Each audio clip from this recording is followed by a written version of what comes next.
Hello viewers, welcome to Super Brain. Fourth sum பார்க்கலாம். There are 24 balls in a part. ஒரு பார்ட்ல பாத்தீங்கன்னா 24 balls இருக்குன்னு சொல்லிருக்காங்க. இதுல 3 balls வந்து ரெட் கலர்ல இருக்குன்னு சொல்லிருக்காங்க. 5 balls வந்து ப்ளூ கலர்ல இருக்குன்னு சொல்லிருக்காங்க.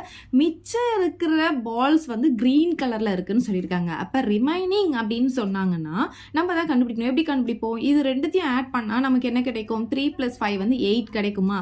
அப்ப மிச்சம் இருக்கிறது எவ்வளவுன்னா என்ன பண்ணணும்? இந்த டோட்டல்ல இருந்து அந்த 8 மைனஸ் பண்ணிட்டோம்னா ரிமைனிங் பால்ஸ் நமக்கு கிடைச்சிரும். அப்ப 24ல 8 மைனஸ் பண்ணா 16.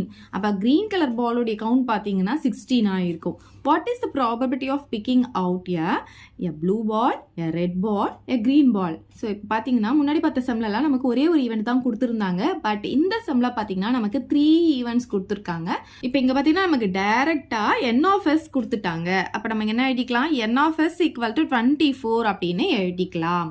ஸோ நமக்கு இங்கே 3 ஈவெண்ட் கொடுத்துருக்கிறதுனால நம்ம இதை வந்து ஈவெண்ட் ஏ, இது பி, இது சின்னு எடுத்துக்கலாம். இல்லைன்னா இங்கே ப்ளூ பால்னு இருக்கிறதுனால இதை வந்து பி, இது ரெட் பால் இருக்கிறதுனால இதை வந்து 6, இது வந்து ஜி அப்படின்னும் எடுத்துக்கலாம். நான் இங்கே வந்து ஏபிசி அப்படின்னு எடுக்க போகிறேன்.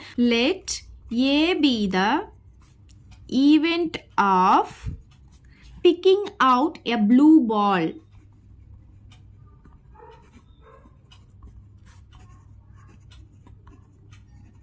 அப்படின்னு எடுத்துக்கிறோம். ஏவை வந்து நம்ம என்ன எடுத்துக்கிறோம்?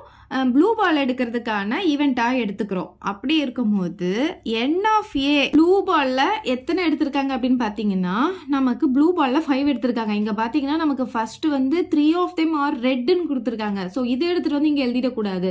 5 of them are ப்ளூன்னு கொடுத்துருக்காங்க. பாருங்க, ப்ளூக்கு வந்து நமக்கு செகண்ட் ஒன்ல தான் கொடுத்துருக்காங்க 5. ஸோ இந்த இடத்துல வந்து நீங்கள் 5 போடணும். இங்கே மாற்றி கொடுத்துருக்காங்க, கரெக்டாக போட்டுக்கோங்க. அப்போ இப்போ நம்ம என்ன கண்டுபிடிக்கணும்? ப்ராபபிலிட்டி கண்டுபிடிக்கணும் இல்லையா? அப்போ P of A கண்டுபிடிக்க போகிறோம். ஸோ ப்ராபபிலிட்டி ஆஃப் ஈவெண்ட் கண்டுபிடிக்க போகிறோம். அதுக்கு ஃபார்முலா உங்களுக்கு தெரியும், n of a by n of s ன்னு சொல்லிட்டு. n of a இங்கே எவ்வளோ இருக்குன்னு பார்த்தீங்கன்னா 5, n of s எவ்வளோ இருக்குன்னு பார்த்தீங்கன்னா 24. இது கேன்சல் பண்ண முடிஞ்சா கேன்சல் பண்ணிக்கணும். இது கேன்சல் பண்ண முடியாது. ஸோ இப்படியே விட்டுடலாம். அவ்வளோதான் இந்த சம். இப்போ நெக்ஸ்ட் சப்டிவிஷன் பார்க்கலாம். இப்போ பார்த்தீங்கன்னா நமக்கு இங்கே என்ன கொடுத்துருக்காங்க? Red ball. அப்படியே இங்கே எழுதிக்கோங்க. இங்கே பி போட்டுக்கோங்க. அப்படியே எடுத்துட்டு வந்து இங்கே ரெட் பால்னு எழுதிக்கோங்க. அவ்வளோதான். So let B be the event of picking out a red ball.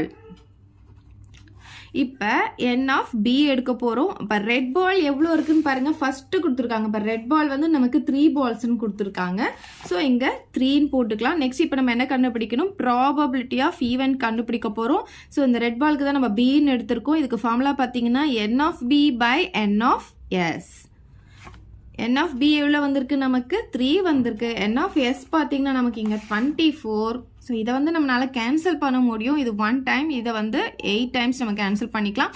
அப்போ ஆன்சர் பார்த்தீங்கன்னா 1/8ன்னு நமக்கு கிடைக்குது. இப்போ தேர்ட் எடுக்க போகிறோம். லெட் சி எடுத்துக்கலாம். C be the event of picking out a green ball எடுக்க போகிறோம். இப்போ நம்ம இப்போ பாருங்க, n of c கண்டுபிடிக்க போகிறோம். இங்கே நமக்கு டைரெக்டாக வந்து க்ரீன் பால் இவ்வளோ நமக்கு கொடுக்கல. இந்த 2 பாலையும் கொடுத்துட்டு மிச்சம் இருக்கிறது க்ரீன் பால்னு சொல்லிட்டாங்க. அப்போ நம்ம என்ன பண்ணணும்? இந்த 24ல் இருந்து இது ரெண்டுத்தையும் ஆட் பண்ணி மைனஸ் பண்ண போகிறோம். அப்போ நம்ம என்ன பண்ணலாம்? 24 மைனஸ் இது ரெண்டுத்தையும் ஆட் பண்ணிக்கலாம். 3 + 5ன்னு போட்டுக்கலாம். ஓகே, இது ரெண்டுத்தையும் ஆட் பண்ணி 24லேருந்து மைனஸ் பண்ண போகிறோம். அப்போ 24ல் இருந்து இது ரெண்டுத்தையும் ஆட் பண்ணால் 8 மைனஸ் பண்ண எவ்வளோ கிடைக்கும்? நமக்கு 16 கிடைக்கும். அப்போ n of c பார்த்தீங்கன்னா நமக்கு எவ்வளோ கிடைக்குது? 16 கிடைக்குது. நம்ம என்ன கண்டுபிடிக்கணும்? ப்ராபபிலிட்டி ஆஃப் த ஈவெண்ட் கண்டுபிடிக்கணும் இல்லையா? அப்போ ஃபார்முலா நமக்கு n of c by n of s. So n of c வந்து நமக்கு 16 வந்திருக்கு. n of s பார்த்தீங்கன்னா நமக்கு இங்கே 24. இதை பார்த்தீங்கன்னா நம்ம 4 டேபிளை கேன்சல் பண்ணிக்கலாம். இது 4 டைம்ஸ், இது வந்து 6 டைம்ஸ் கேன்சல் பண்ணலாம். திரும்பியும் இது வந்து நம்ம 2 டேபிளில் இது 2 டைம், இது வந்து 3 டைம்ஸ் கேன்சல் பண்ணிக்கலாம். அப்போ நமக்கு ஆன்சர் என்ன வருது? 2/3ன்னு கிடைக்குது. அவ்வளோதான் இந்த சம். இதை டவுட் இருந்தால் கமெண்ட் பண்ணுங்கள். உங்கள் ஃப்ரெண்ட்ஸ்க்கு இந்த வீடியோ ஷேர் பண்ணுங்கள். மறக்காமல் நம்ம சேனலை சப்ஸ்கிரைப் பண்ணிக்கோங்க. தேங்க்யூ. இந்த வீடியோ உங்களுக்கு பிடிச்சா லைக் பண்ணுங்க, ஷேர் பண்ணுங்க. இது வரைக்கும் நம்ம சேனலை சப்ஸ்கிரைப் பண்ணாதவங்க சப்ஸ்கிரைப் பண்ணிடுங்க. மறக்காம பக்கத்துல இருக்க பெல் பட்டனையும் பிரஸ் பண்ணிடுங்க.